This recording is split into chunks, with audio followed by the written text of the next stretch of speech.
Welcome to the Porsche Club Insider, your one stop for all things Porsche and PCA. Here's your host, Vu Gwyn, and the Insider crew.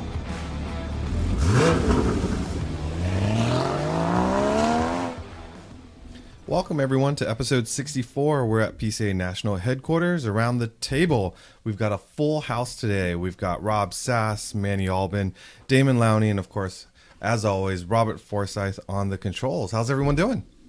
Doing all right.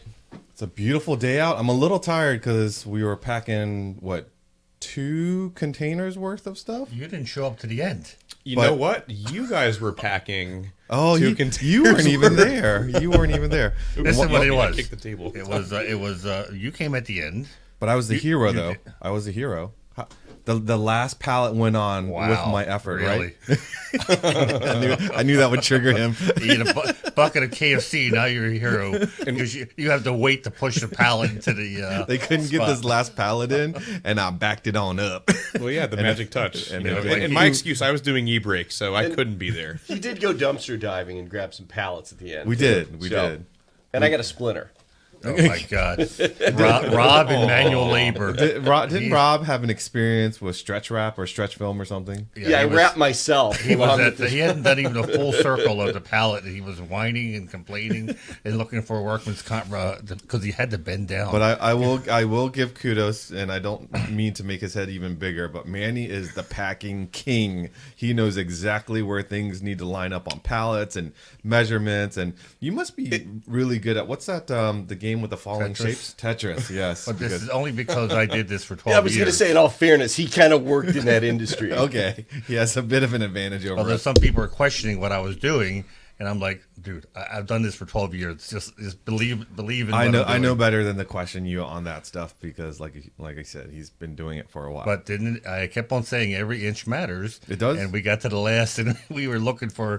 We had 1 inch to go to squeeze this. Yeah, we utilized like every available space in that pod. So. Yeah, Nice. so hopefully all that stuff will arrive safely at Porsche Parade in Palm Springs, and then we can borrow a forklift and move stuff out pretty efficiently.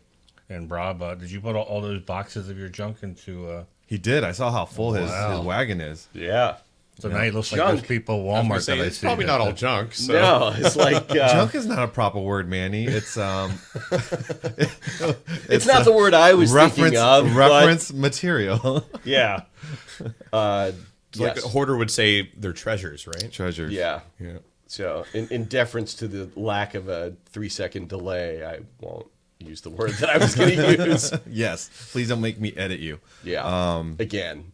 So can I start off with the fact that I can tell you I fell in love with my 996 again. I hadn't driven it for the longest time, and I went to Summit Point and Autocross, and I was a little nervous about being how rusty and everything, but man, everything just fell together, and what an amazing car to drive. It's so smooth. Probably not as amazing as my car to drive. You're probably right, but I haven't done anything to my car forever. I can't. I've never other than driven your driving. car in anger. Were you in a rate class? I was in the non-BMW class, so I mean, I was just. How'd you do? So I was FTD for at least the first two. So the second guy ran. For the first 2 rounds, maybe, but then Raphael, Raphael, he's a PCA member. Oh, he's so fast. He has this M something competition, blah blah blah with 500. No more boxer. I think he takes the Boxster to PCA stuff, and he Okay, takes the I BMW see. to BMW stuff. Man, Raphael's a great driver, and yeah, he definitely humbled me once he put down his time. Yeah. But I was very happy because there are some people there that I know that have been autocrossing all year, last year and this year, and have done all sorts of modifications to the car, and my car is pretty stock. Yeah. No. Pretty Wait. Anti-roll bars, lowering springs, shocks, IPD plenum. That's pretty stock. For 996, okay. that's actually pretty As long as and we're for clear food, about it. That's pretty stock. But I mean, stock. you know what does surprise me, though, is the number of people, and I hear this in emails, who assume that we're not 996 fans. It's like, have you been paying attention? Vu owns one. I've owned 3. We take every opportunity that we can. I love my car. To talk about how much we love the 996. What I loved about it this weekend was the course. It was set up at the go-kart course at Summit Point, and it wasn't particularly a long course, but it was a fast course, and I love how the car rotates with the throttle. Like I can literally lift the throttle and feel the back end come around, and as soon as the car is at the angle that I want, I just mash on the throttle and it just sticks. Yeah. And I love being able to do that. And I don't know, how do people in front wheel drive cars, like there were some big power front wheel drive cars there.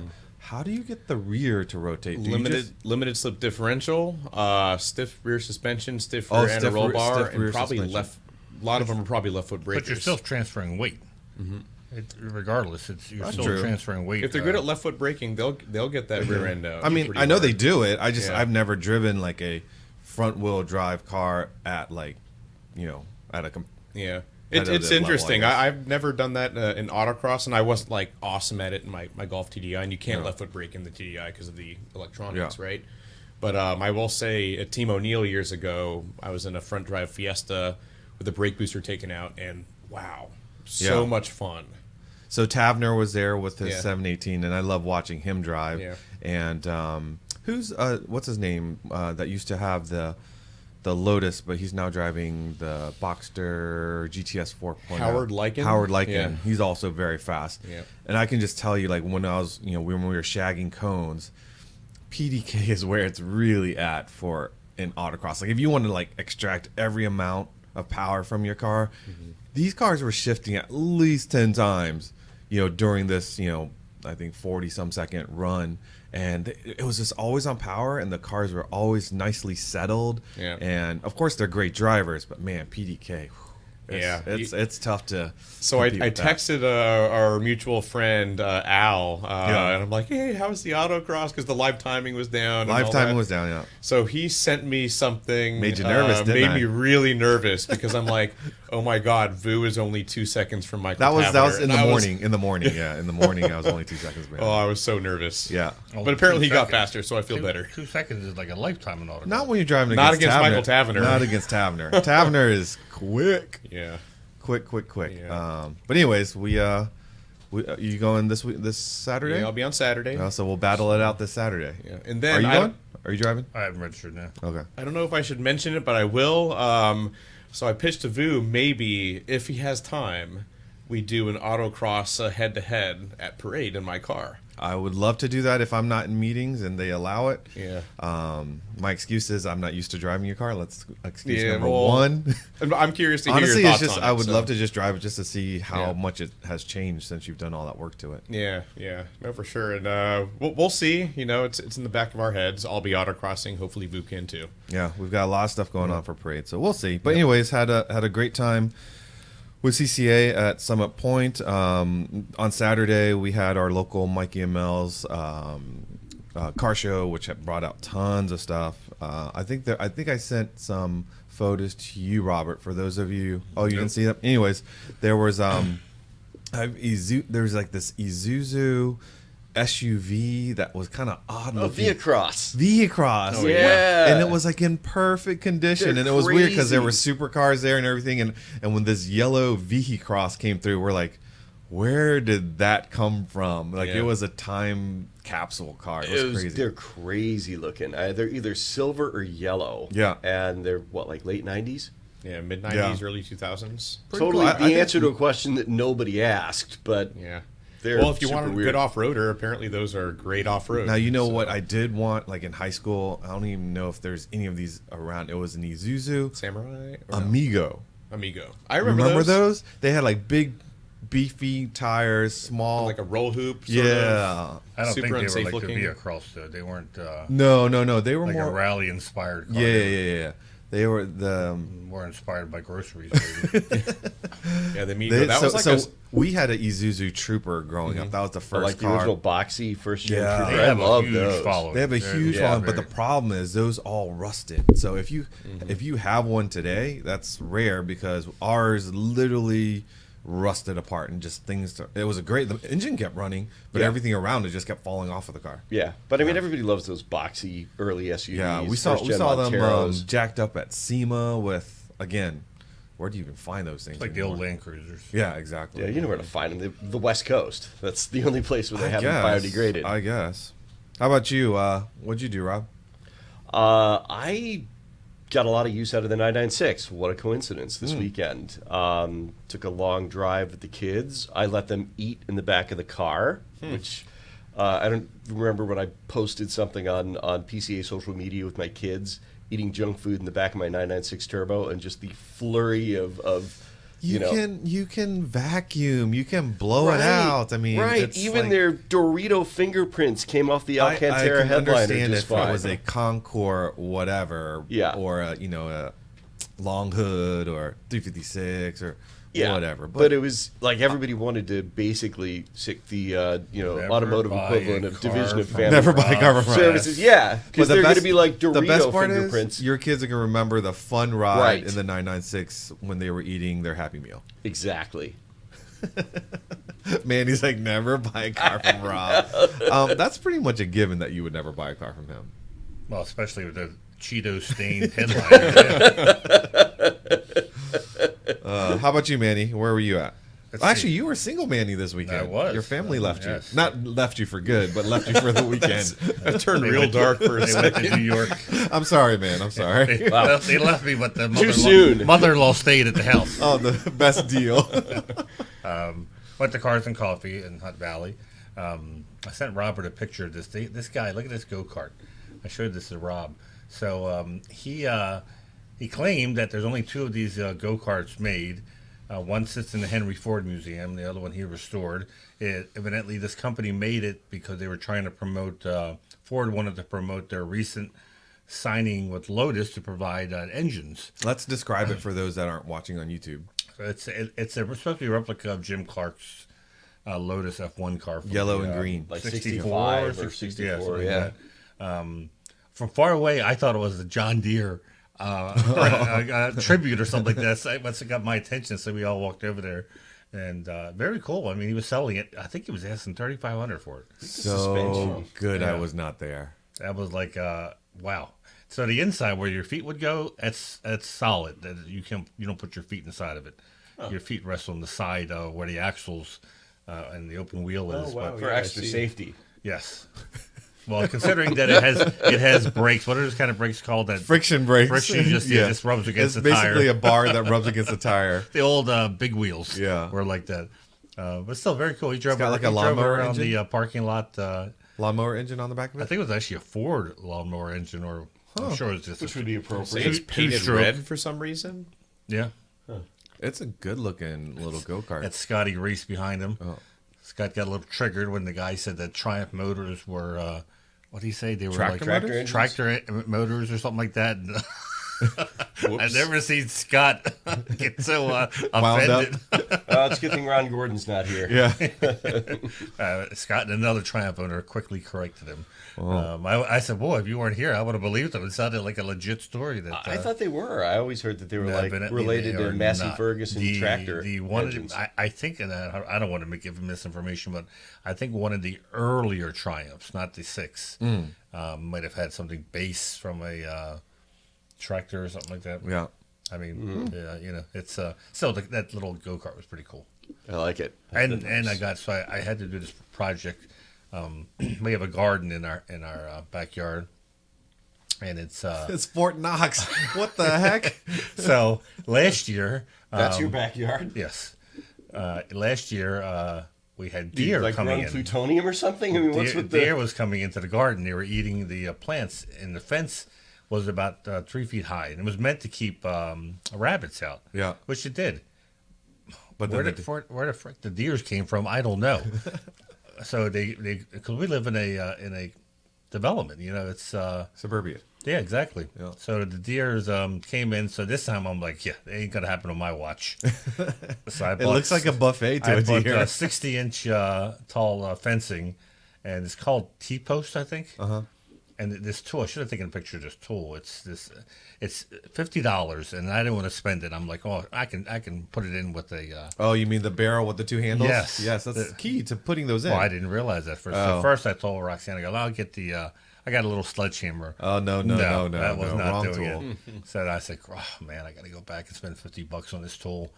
And so I went back, and oh my God, what a difference! Oh, yeah. I mean, it just right hammered, tool. it hammered in the post in seconds. And you don't have to worry about missing it and like hitting your other hand. No, right. no. So it actually went up pretty easy. The whole thing took like an hour. Okay, so my question to you is: now that you've got it built like Fort Knox, how do you get in there to get your Climbs over? vegetables? I just made a little door on the one end. I went in. Okay. To get in, and Hopefully the deer don't figure it out. at that point, there's some pretty big deer then. I So don't know, my what's- neighbor behind me, I think the same one who thought she was looking at what she thought was the moon, and I turned around because we were walking through the neighborhood, and I turned around and she goes, "I've never seen the moon like that," and I like turn around, and I go, "That's the sun." Wow. The sun was setting. She goes, "I've never seen the moon red like that." So what's boy. the break-even point on that? I mean, seriously, how many heads of cabbage do you have to harvest out of that thing before? Oh yeah, hey. When the world comes to an end, I guarantee you, Rob Sass will be waiting All at right, the yeah, door. Going, Prepper Manny. All right. Sass would be like, "Share me one cabbage, please, sir." That is one. My tomato plants come in. Mm-hmm. Nothing better than being able to go out and pick your own tomatoes. Last year you brought in all that squash, which was Yeah, delicious. squash. We got. We have another garden too. It's we're going to grow watermelon. Last year we grew nice. pumpkins, and I told my wife, I'm like, other than having about 80 pumpkins sitting around the house, what's the purpose of the pumpkin? Pumpkin pie, Let's at least get pumpkin watermelon. soup. You know how hard it is to make a pumpkin pie out of pumpkin when you can go to the grocery store and just Get a buy can the of stuff stuff. in a Yeah. can and it's all Yeah. ready to go. But anyways, that's what was my my project. Since the F1 race was Canceled. It was a flooding. yes, That was Oh. crazy. I saw some of the transporters where the water was up to the top of the wheels of the trailer. That was Yeah, pretty our bad. intrepid ad sales exec was there. He was planning on going to Imola. Yeah, is this like a 10-week vacation? I know. for He's him? been out there for a while. Yeah. yeah. Thank goodness for Wi-Fi. He can work from anywhere, Yeah. and his kids are able to see his family, and so good for Yeah. him. Yep. You got to do something before the weekend that was, man, I'm Oh, yeah, pretty so- darn jealous. Our friend Jim Earlbeck, who Yeah.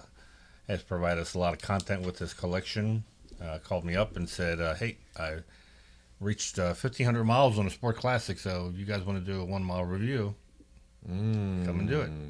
And so we met at his house, which is also very picturesque.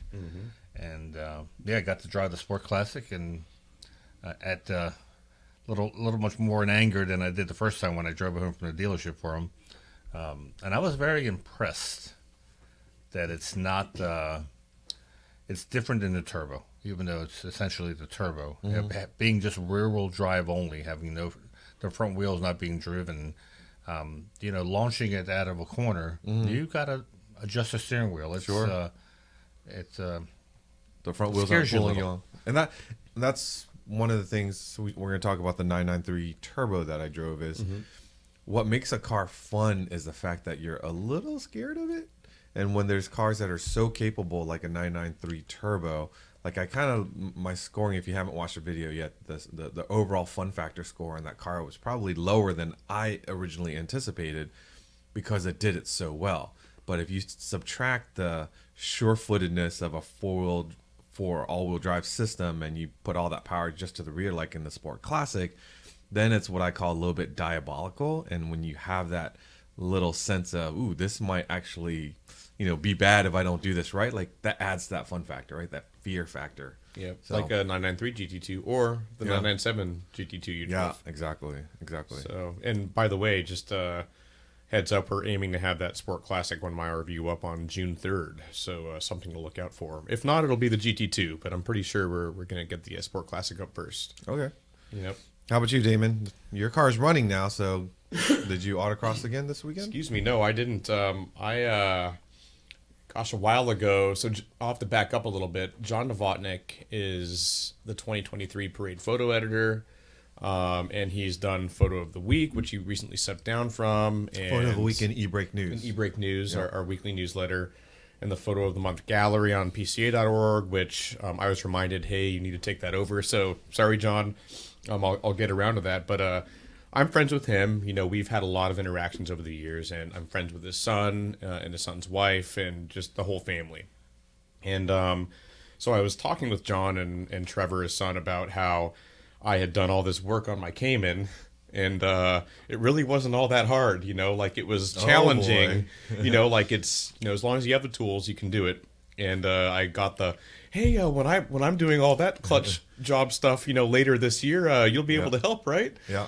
Yep. So I answered the call, and Trevor and I and John all worked on the car and replaced the clutch, and it's a 99 Boxster. So replaced the clutch, replaced the coolant expansion tank, which, oh my God, that is a ridiculous. I don't know how you can do that without the transmission out in an early Boxster. And we'll be doing the water pump this coming weekend and finishing everything up. But the transmission's back in, the new clutch and everything. And it was pretty cool to see how things have changed. You can tell that Porsche, on the earlier cars, obviously they over-engineered, did things a little bit differently, and then they started kind of adjusting, like where should we spend more of our focus, so like the clutch slave cylinder, it's a metal piece on an early Boxster where it's plastic on a 987, for example. Just little things like the throwout bearing, instead of having the plastic mating surface to the pressure plate, it's metal on an early Boxster, where it's plastic, or a plastic composite later on. So, and of course the coolant tank is way more complicated than in a 987. So it's interesting to see, for myself, diving into those cars, one, to see how similar they are, but then how Porsche was adjusting and trying to put their money into an area of the car where it might be better used. So a lot of fun. So you're going to finish it up this weekend? Yeah. It'll be Autocross on Saturday. Then I'm booking it up to Pennsylvania after for a Blink-182 concert. And then I'm heading over to Trevor's, and then Sunday we'll work on the car. That expansion Where's tank is Blink-182? They're going to be playing at Hershey. Oh. Wow. Yep. So I've never seen them live. That's a band that, because they were parental advisory, my mom would never let me listen to growing up. Really? I had to get the Now dude you're ranch. going to All the the concert. parental Small advisory. things. I know. My mom was so I couldn't watch Power Rangers when I was a kid. Wow. Too violent. That's amazing. That explains a lot. Yeah. I guess there was a lot of Donny Osmond. I don't mean my that mom in a was negative strict. way. My mom did not like all that stuff. So anyway, that's what I did. So the expansion tank is something that people don't look at when they're buying early Boxsters. You can't see them leaking, and they're only under pressure. But it's something to check to see if it's been replaced. Because if it hasn't been replaced, factor that in to being replaced soon. And like Damon said, it's not it looks simple where it's located. It looks like, you just pops in and out and you're good to go. No. I have I got cut a few times. My hands are all beat up. I was bleeding. It's just trying to get those hoses off that. I don't know how. Pelican Parts says you can do it with the transmission in the car. I never tried that. I really don't know how you would do that. This is one where we probably need to phone a friend like Peter Smith and say, how do you do it? Yeah, and exactly. He probably has some tricky tools he's made or has some tips for us. Yeah.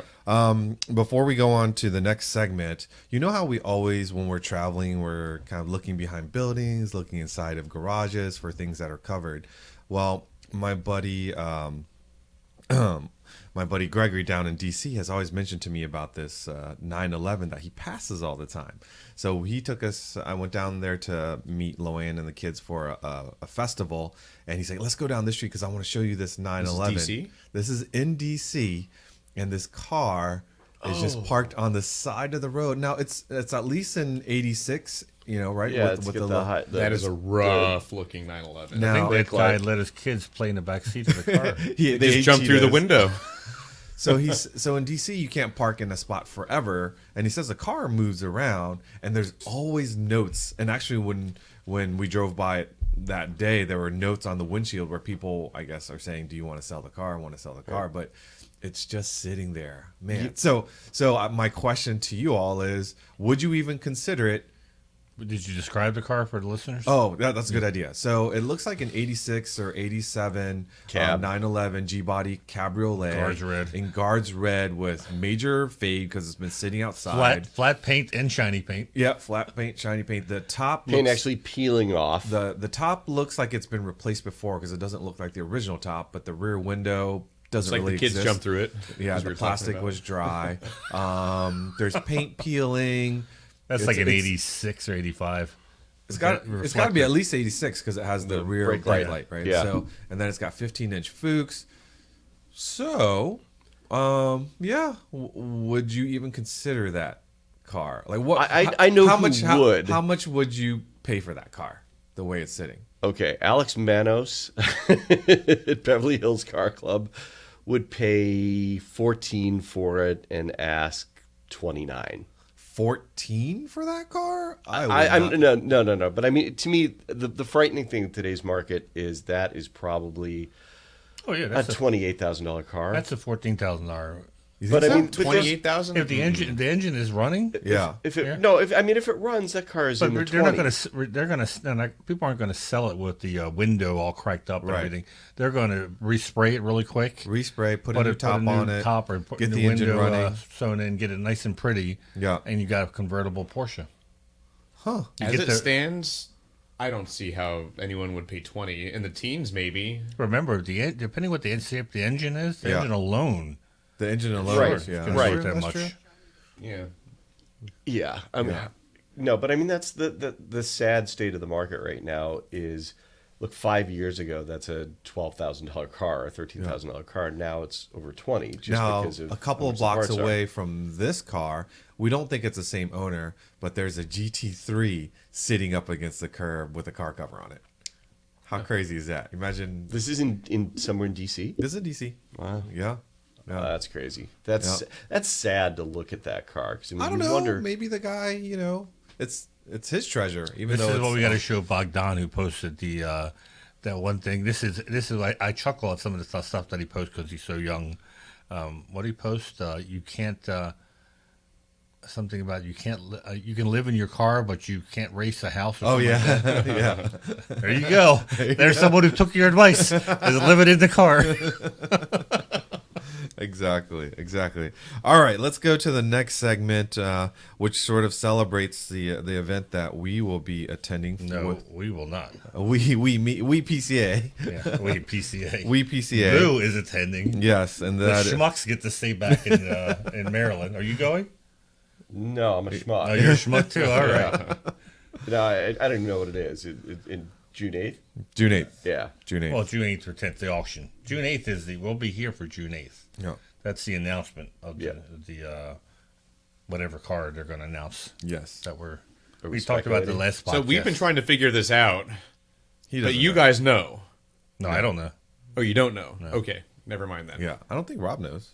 No, we've been trying to figure it out with one of our freelancers. Yeah. So, he's smiling, so maybe Rob he knows. does know. Maybe Rob knows. No. I haven't talked to him about it, so he doesn't know it from me. I'm good at keeping secrets. Okay, so should we be paying really close attention on June 8th? Oh, absolutely. Absolutely. Are we yes. supposed to have a Yeah. meeting for this to prepare for June 8th? Okay. Yeah. All right, should. cool. Let's have the meeting now. Let's talk about Today we will have a meeting on what we're going to do for June 8th. There you go, everyone. Gotcha. This is how PCA works. This is how we develop content. That's how we do. Try to That's figure how we out what's do. actually coming And in out, fact, we're going to have a special guest that Thursday that will be able to share with us the intimate details of Yes, that you car. know what? I should get him because we did Alex and I did a Titanic pose years ago at the Spokane. For his career, I'm not sure you should be No, talking I about think, that. yeah, For your career, it's good. He has a photo of he's holding me. I'm That's Kate, our I'm friend. Kate Winslet. He's Leonardo DiCaprio. And I said, let's recreate Titanic. And we both turn around. It's Dr. Wolfgang Porsche behind us looking.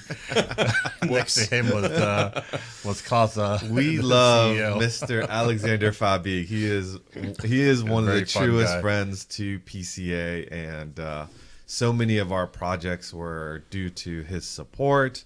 One of them being tied to this Broad Arrow Porsche 75th anniversary auction, and that is the Classic Club Coupe, and that's why PCA and I will be there because we'll be looking to see who's going to go home with the car. But they have a number of cars, not just that car at the auction, obviously. And Manny had a great idea for us to look at the lot. I believe there's 60-some cars, and for each of us to choose our 3 favorite cars that we're going to be watching. I noticed in the we have to talk about this because I think our listeners will expect it. What the Classic Club Coupe will go for, or what we think. Yeah. I noticed that in the auction on the website, they have it listed at List comparable to a well, there's not really New a list Sport price Classic.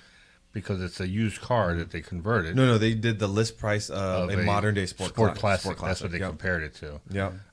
Which I have a feeling it's probably going to go for more than that. I would probably. hope so. It's absolutely going to go for more than that. So they did the same thing for Sally Carrera. They did the same thing for Project Gold, because these cars are one-off cars, and any other projected price would just be a discussion, speculation, and not based on data. Not based on data. So they just sets almost like an absurd starting point, because what does it matter? Like, it's the discussion, and it's The going big to differences between Project Gold and Sally Carrera was they were both owned by Porsche, and the proceeds went to charity. This car is owned by the Porsche Club of America, and the proceeds go back to PCA. Now, PCA is a nonprofit, but we're a social club nonprofit, not a charity nonprofit. Correct. So the proceeds are not deductible, whatever you bid on it, like Sally Carrera was. So I think that will affect it from reaching Sally Carrera level, although I think the importance is much it's a much more important car than the Sally Carrera because of the work that was involved. Absolutely. To transform this car, to make it the prequel car. I think it just blew me away that a factory, a manufacturer would go this far to make a car like this. Because it was all the stuff we dreamed about, double bubble roof GT3, that we were like, there's no way Porsche's going to do this. No way. There's no manual to do it, right? They had to bring their artisans out and create so much of it by hand. It's never existed before. And then also all the legalities of making a double bubble roof, or fitting the aero that's never been put together with a ducktail in the back, and the aero, the wind tunnel tested and everything. There's so much from a technical, we've said this before, from a technical development and execution, way further down the road than Project Gold and or Sally Carrera. Right. Like by miles. Right. And then there are the aesthetics of this car, the Yeah. woven leather seat inserts. It's ridiculous. Unbelievable. Everything on this car has been touched to make perfect and to make very unique, from every stitch to the steering column to the keys to the inset badge, Classic Series badge on the fenders and the cap. Everything about this car is so crazy custom from the factory. It's definitely an enthusiast car, because we were enthusiasts who said we would love if the factory would have done something like this. And, there was even talk, I remember in the beginning, saying, well, you can sell some of these parts to help offset the R&D you're going to do to make them. And in the end, they found that they couldn't sell them. They couldn't sell the ducktail because it made manufacturing a whole different part that they had to manufacture to make it look smooth and make it look good. You couldn't take aerodynamic. you couldn't take the ducktail off of the Classic Club Coupe and put it on any standard 996 The because panel between the transition piece between the window and the ducktail is custom formed. Same thing with the double bubble roof. Yeah. Then, like Rob said, the interior, all this stuff, it ended up being a The one-off. the only thing I believe that you can buy for your 996 that came from this project are the wheels. And to be clear, without the blue stripe, just the wheels. Yes, just the wheels without the blue stripe. Yeah. We've talked about it before, where they took a perfect they took a perfect 996 GT3 from the museum and made modifications to it to do the wind tunnel testing, and then they put the car back together and put it back on the shelf. And so I'm excited to see. I hope that it goes to someone that will have the trilogy. And at some point, when we were in Monterey last year, we actually did a photo shoot of the trilogy, and only one person in the world is going to have that collection. After seeing Meekum, if it doesn't make $1 million, I'll be surprised. Yeah. Just because Meekum had some very unique cars, one-offs that came through, and they were crossing over $1 million or close to it. So I'm hoping that obviously it goes even higher, because this is something that I don't think anyone will lose money on or regret buying. No, exactly. So do we want to talk about our favorite cars? Yep. So All right. You start. I asked the guys to pick their 3 favorite cars from the auction, from the Broad Arrow auction coming up. I didn't look at it closely. It's just Porsche only, right? Obviously. Porsche only. It is Porsche only. Yep. Doing any other makes. So They had a nice selection of cars. It was pretty tough as to what to pick. So I will start off with the 97 Boxster. That I almost picked that car. Estimates 30 to 40,000. Only 1,200 miles. That's what caught my attention because That's crazy. it's got to be one of the lowest volume or mileage Boxsters I would have ever seen. Oh, and the launch colors too. In the Yeah, launch exactly, colors, Nice. like original. It's a time capsule. The only reason why I didn't choose that car is because I feel like if you bought that, you couldn't drive it because it's so cool that it's so low mileage. Yeah, for 30 to 40, and then they've got an '08 RS60 Spider for 35 to 45. Now that car, 50,000 miles. But 50,000 and 1,200 is that's a light. well, yeah, but everything in the 1,200 world. you'll never drive it. 50,000 you wouldn't feel guilty. even if you but this I think this is for me. This is having a car that is as original as it looks, and Yeah. I love original cars. And I love not only original cars that have been maintained and look like they have demolished. And But, you know, but what do you do with this car? well, I would drive it. Not a Okay. daily driver, but I drive it like my 914. Yeah, And I Right. bought my 914 with 34,000 miles, and now it has 75. But I am fastidious about maintaining it, and people Wow. are always blown away. You put 40,000 miles in that car? Yeah, but that's Good for over 20-some years. Still. At an that's autocross, good for when you showed up a couple of weeks ago, the guy I was talking to was like, "Man, that's a nice restoration." Everyone says that. And I'm like, "Wait, I'm pretty sure Manny's not here, is he?" But you were. yeah, I don't it's, know. If you buy this car for the middle, like $35,000, the middle of the estimate, you're essentially getting a brand new, almost 30-year-old Porsche for $35,000. Do you really worry about, obsess over, with every click of the odometer, you're throwing a dollar bill out the window? No, it depends on would what you're just going to do drive with it. If you're Yeah. you want to sell it in a couple of years, then yes, you really want to minimize the mileage. But like when I bought my 914, I was like, I'm going to keep this car forever. Right. So I never obsessed over putting miles on it. I just made sure that I drove it not in the rain, not in the snow. Yeah. I just wanted to maintain it in that as new condition as possible. I think you would be the right owner for this car. I would love, because it's not a flashy car. Like Vu says, this will not stand out at a Cars and Coffee. But as people It's start Arctic looking, Silver, I think, right? and red, it's Boxster red, yeah. and people come up and they'll start seeing stuff that looks. this Like, car and is not for aged. enthusiasts. This car is for enthusiasts, not the looky-loos at most Cars and Coffee. Right. This is an enthusiast who will walk up to this car and go, look at the carpets, look at the leather, look at the paint, and then they'll look at the, you'll discover the mileage, and you go, oh my god, this is a time capsule car, and that's what's cool about that one. Yeah, anyways, that was my. So, one question before we jump off this car: do you do the IMS bearing, or do you not Yes. do the IMS Yes. bearing on no, this car? no. No? So the 9798 had a very low percentage. That's Yeah, a double row. yeah. Very low percentage, and I Yeah. would not. That's why I personally am looking for a 9799. I want the first gen Boxster. I know they're only 201 horsepower. I know they're not speed demons. They're fun to People say, drive. "Oh, get the S." Blah blah. I have an S already. I love low horsepower cars because I swear they're so much more fun to drive. And it's so much better for your driver's license. Yes, I get this like my BMW. I switch gears a lot. I don't go anywhere fast.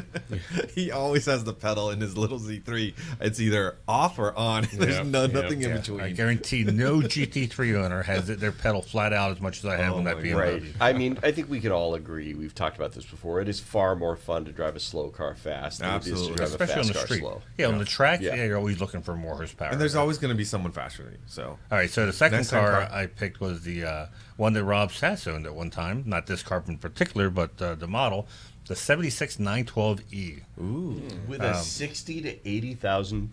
Yeah, man, they've gone up. The cheap is this? 912. So you said this was a fun game to play to talk about the auction, but I think in really the real driving force behind Rob's this game- regrets. Rob's regrets. Yeah, can we 'Cause a just lot- skip past this car? What, I Man, mean, why? $60,000 to $80,000. Is this another freakishly low mileage one, or what's the? No. So it says I don't think it's 63,000 miles. freakishly. Yeah, it's, 63,000 miles. and at that point you're wondering. At that point, these odometers break so easy that you really got to look. You got to study the paperwork to They see. break if- and they if- disconnect. I mean, how many? Well, that's- so for people who don't know, in these older Porsches before they went digital, the minute you hit the odometer reset while you're moving, It cracks the gears. you Break the exactly gear. the gears by then are very fragile or plastic. you crack them and the odometer stops working, and most people just don't fix it. Right. And so anyway, so the 912E, for those that don't know, is a U.S. only 1-year model. It was the gap really between the 914 and the 924. And so it took a 914 four-cylinder engine, detuned it by 5 horsepower, I think, and put it into a 76 911 body, and used the brakes, used the suspension, all from a 911. And most people look at it don't realize it's a 912E, but it's such a interesting conversation piece. And the thing that I always joke internally, I think Rob and I have talked about this, everywhere you read, it says they only made 2,099 of them, and 500 of them with were a sunroof. They all I had swear sunroofs. every freaking one I see for sale has a sunroof. Rob and I joke that the rare one is really the non-sunroof model. Yeah, the slick top. I think out of the 912E. 100 912Es I've seen, one has not had the sunroof. Oh. And Either that or the survival rate for the non-sunroof cars yeah, is something like about it. but, 5%. You would think the non-sunroof cars would be more plentiful with less problems of the sunroof issues. No, but in all the ads you see, it says rare, one of only 500 of the sunroof models. But I think no. somebody just made that number I think up so, like too. They 20 needed years to sell ago. the I've sunroof. never seen one without a sunroof. So Robert, can you go back to that front windshield photo? Can I ask you guys, what is that thing above the rear view mirror? They look like Not little. a factory piece. Okay, I didn't know what I that don't was. know what it is, but it's like a cover. Yeah. It's Anyways, like a third sunbox. cool car, 60 Yeah. to 80. Rob, you used to have a tan, Yellow one, right? Yellow, and tan a yellow one. Yeah, honestly, 60 to 80, that is very nice 911 SC money. And I love 912Es. Yeah. But the novelty of having that car and the rarity is outweighed by having a 6-cylinder car at that point. I would, So you would take an SC at that 60 to 80 range. Yeah. That's a very nice example. It looks to It be is. a very nice example. Yeah, So, and they're really pleasant cars. I mean, they have giant fuel tanks. They get over 30 miles to the gallon. You can go 625 miles on a tank of gas. And the Volkswagen crowd will love you too. I just noticed a tear in the seat that Robert had the picture on, so now I'm not buying this car. Because that's what it is.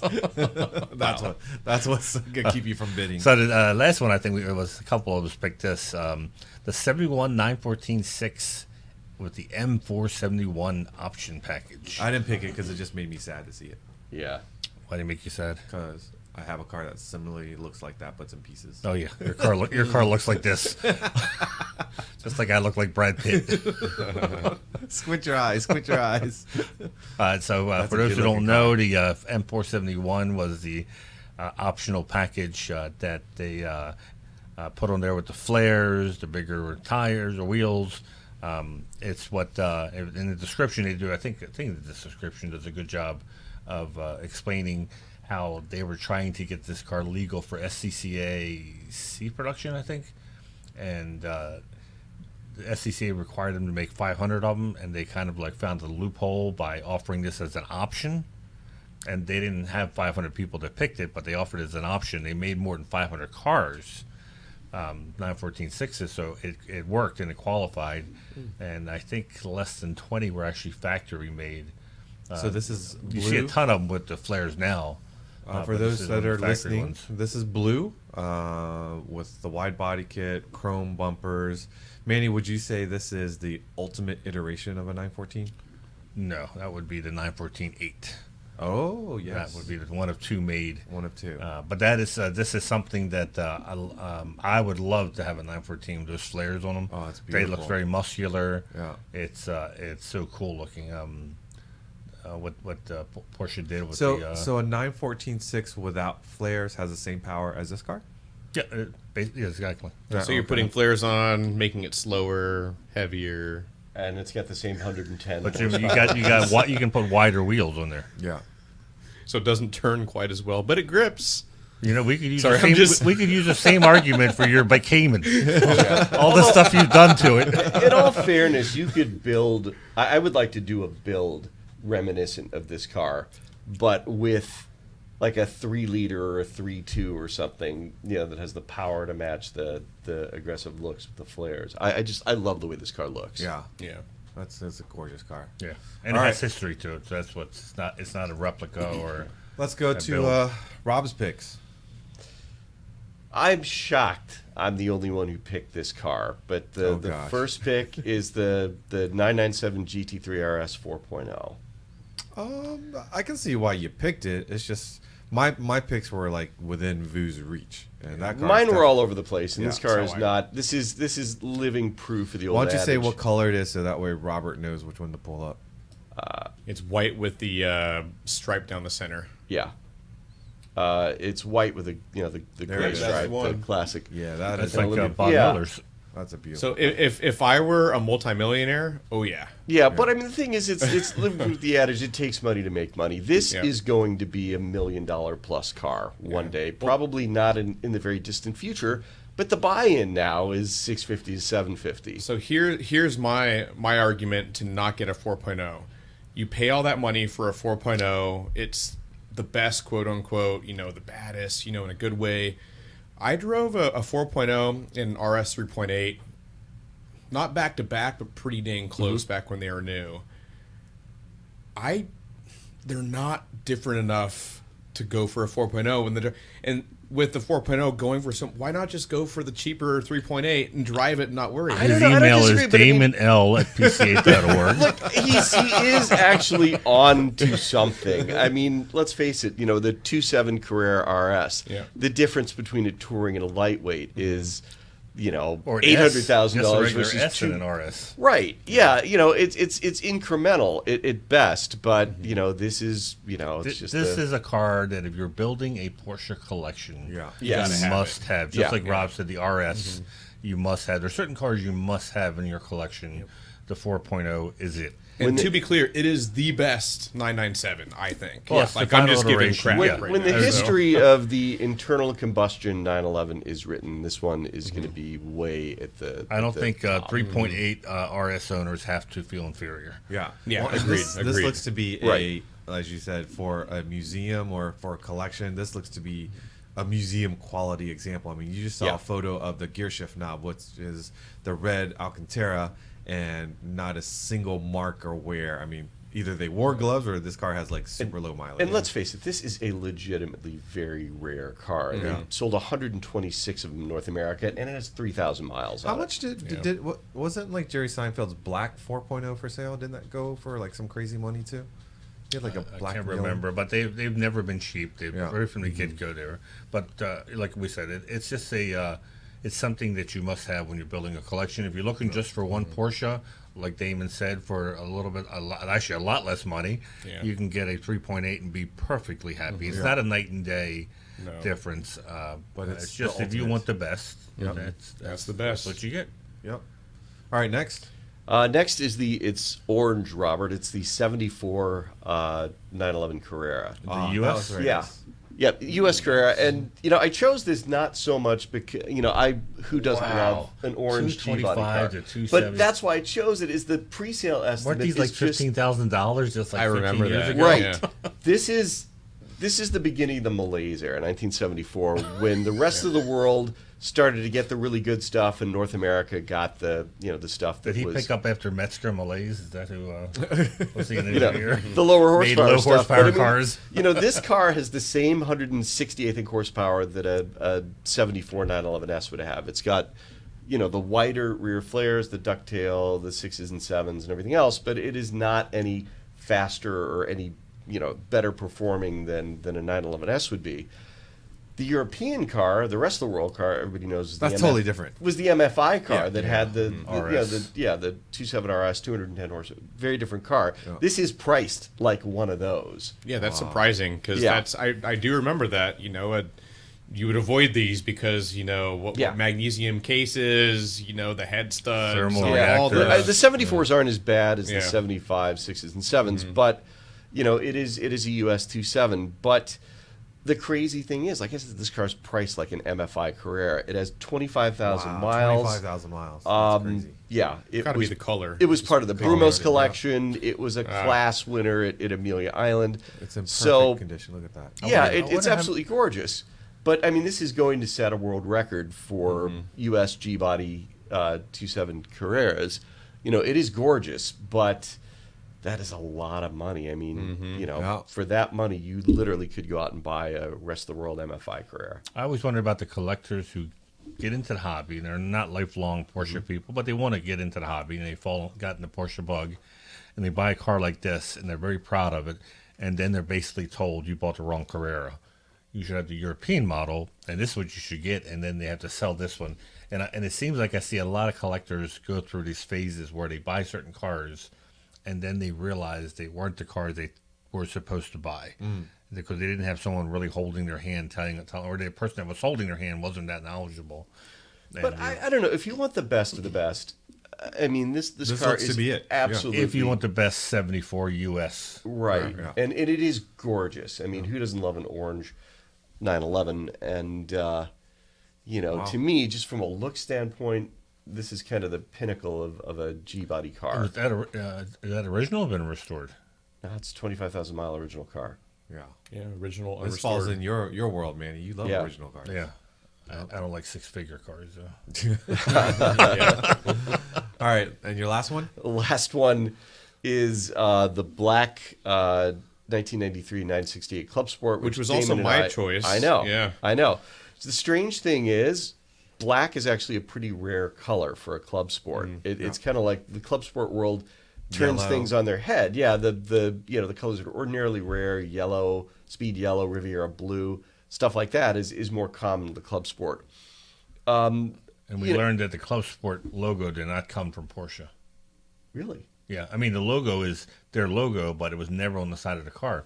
What was it, the UK dealers put that on, Damon?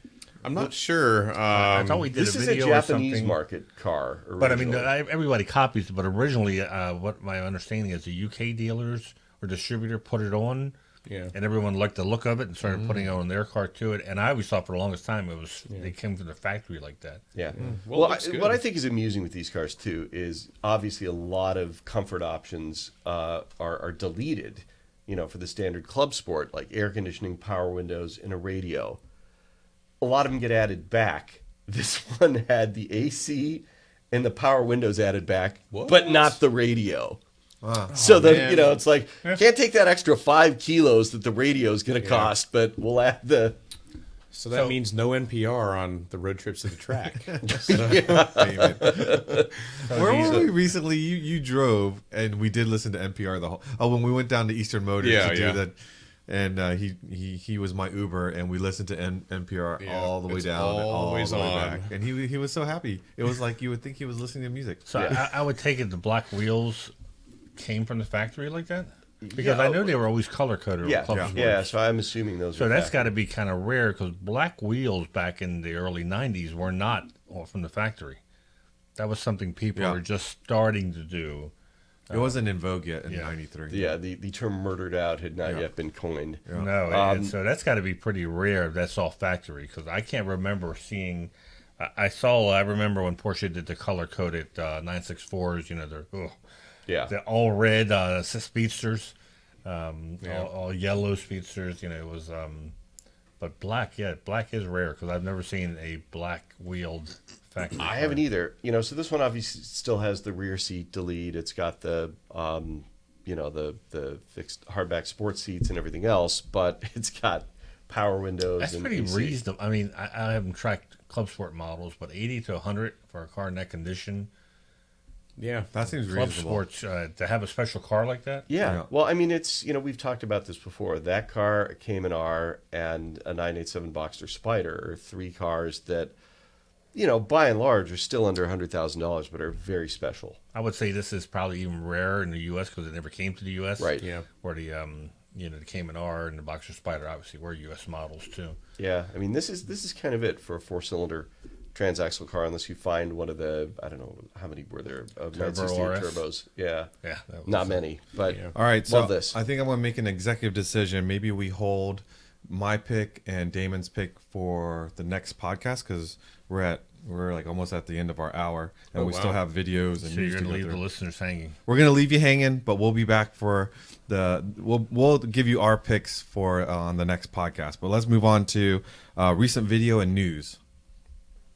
Cool. So a recent video, there are 2 actually. One was the 993 Turbo 1 mile review, which we were talking about earlier. Go check it out.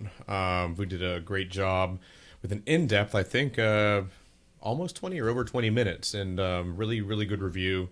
Very thorough. Check it out. And then the next video, which we posted yesterday, which if you're listening to this, the podcast comes out, it was last week, was Carbone, which is a company based in Poland that makes accessories. It looks like just all sorts of accessories, whether that's interior pieces, taking leather and making new patterns out of it for air-cooled 911s, exhaust system valves. They seem to do everything. They started with making stickers for the rear area of your engine where you couldn't get those back in the day, and they started with making stickers, and then they kind of went through making all sorts of accessories and pieces for early cars. Yeah, so, and it looked really... They do a really good job. Really tasteful. Struck a really good balance, the car they had at Technoclassica, of not being too far from what a stock car looks like, but it's obviously not stock. Correct. You know, it's kind of, it has that middle ground if you're into that sort of thing. So go check it out. They also, their website says cool stuff for air-cooled enthusiasts. They also have water-cooled Porsches on there as well. So might as well check it out for the front-engine water-cooled Porsches. Before we get in the news, Robert will probably want me to mention that if you haven't signed up for the PCA newsletters, go to pca.org and sign up for e-brake news, performance news, and Mark Fresh news. So speaking of the news, we when we were at Spa, we noticed a good number of GT3s that had the Manti Performance Kit, and we did a little short. I think we posted on Instagram. But was it yesterday? We got the announcement that there is the Manti upgrade available for the GT3 in the United States. Yes, and that's something that they showed to us last year at Sports Car Together Fest. Manti brought a car and said they were hoping to make it available for U.S. customers. So if you're not special enough with the GT3, Manti will make you very special with their performance kit.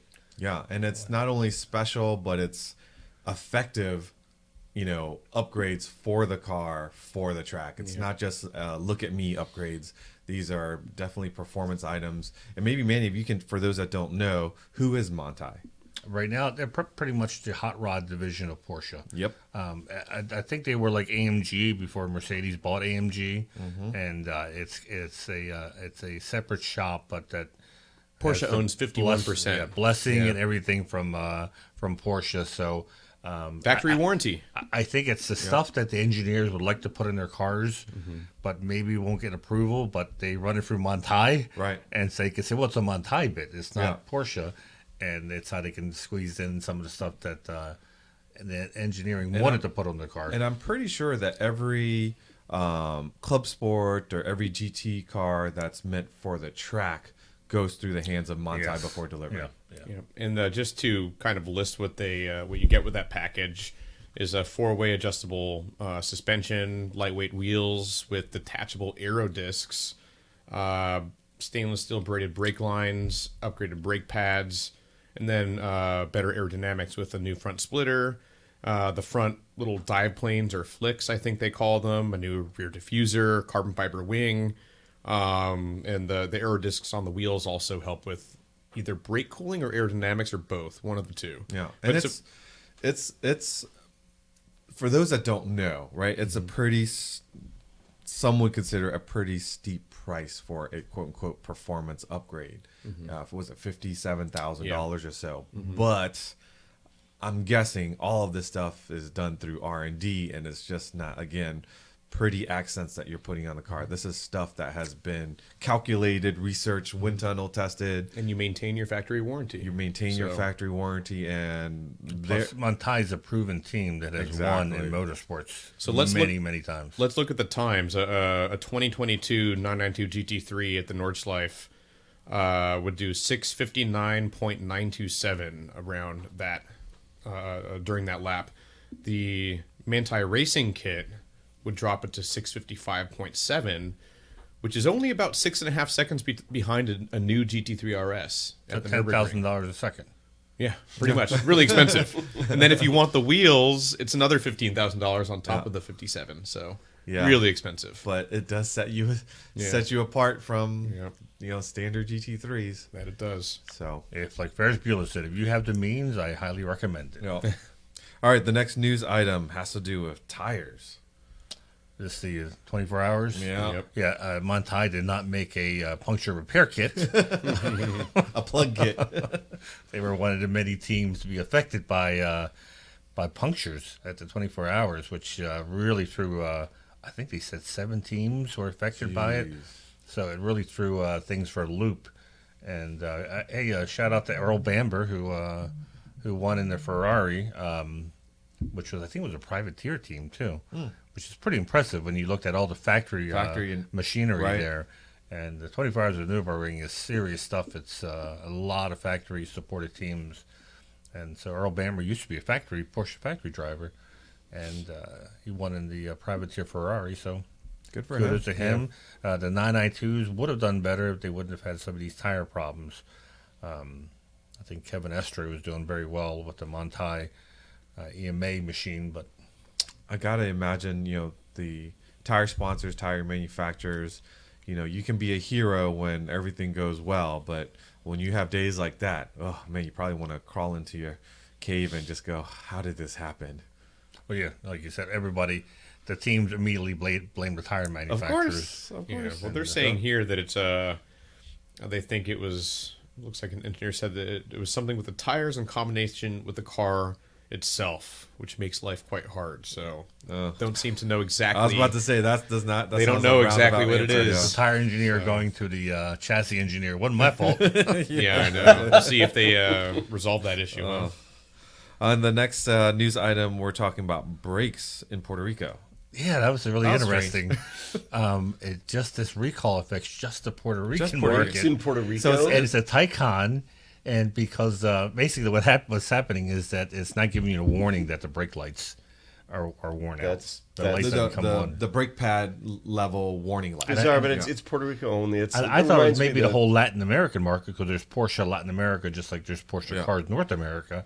And no, it's just the one sent to Puerto Rico. Reminds It's me like the old 20-some cars. line from Fletch. Let's talk about off-track betting in the Himalayas. I mean, that's really weird.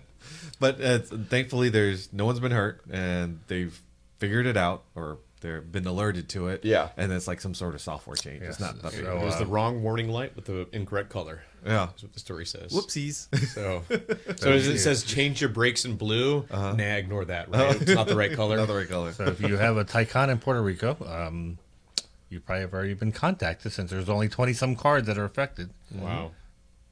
All right, let's move on to PCA events. We've mentioned before Run Sport Reunion 7, and of course, volunteer registration has opened for it. So if you're planning on going and want to hang out with us and meet a lot of other PCA members and just kind of be in the mix, we definitely encourage you to volunteer. It's amazing fun. Especially for new members.